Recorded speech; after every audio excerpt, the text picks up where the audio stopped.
A protest by students from the University of Fort Hare in Alice spiraled out of control. A truck was stopped and looted during the protest. It's not clear who initiated the looting, as there are reports that residents of the town also joined in the protest.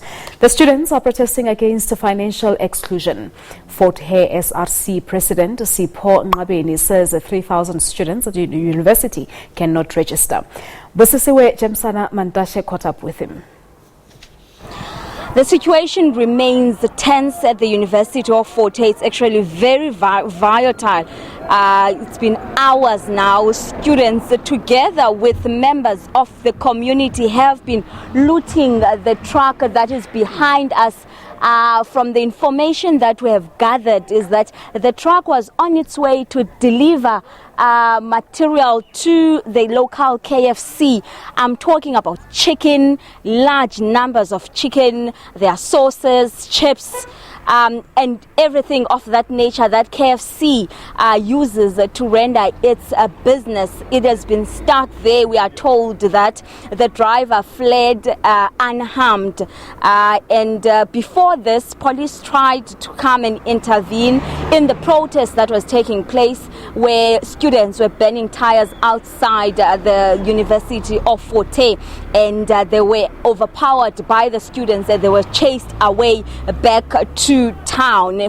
Since then, we have not seen any more police that are taking charge of this situation, and it looks like by the time police get here, everything in that truck would have been gone, as community members and students continue to loot that truck. But to talk to us more about this, or get to the crust of the reason for the protest, I'm joined by the SRC President Sipho. Sipho, thank you so much for your time. Let's first get your reaction on this. This has been taking place for hours. Students, together with community members, continue to loot resources in that truck.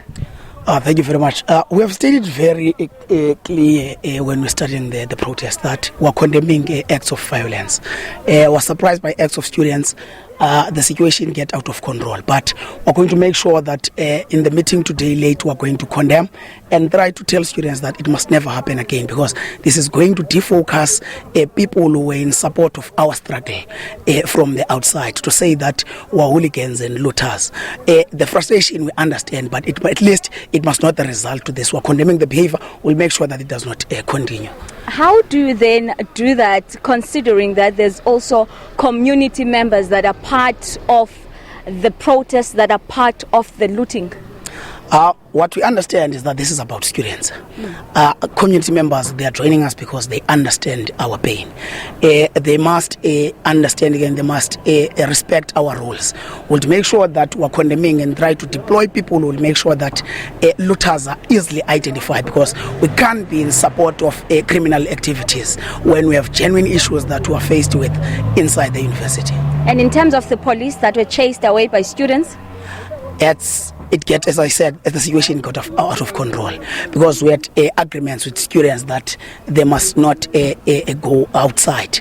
But the intimidation between students and the private security that was hired by the university ended up students being what is the thing? They wanted to respond to that, and they ended up getting outside the university premises.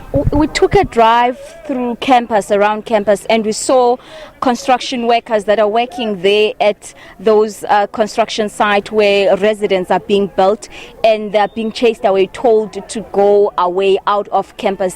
Any reasons why? Saturday, early hours, we have lost one of our students. And when the investigation was made, it was found out that it's one of the people who are working in the company. We see it as it will be failing the guy if we can allow that company to continue. And while we're stopping the process of the university, we want university not to operate as if everything is normal. So stopping that project is making sure that the management understand our pain and they come back to their senses, so that we discuss the issues that we're faced with inside the campus.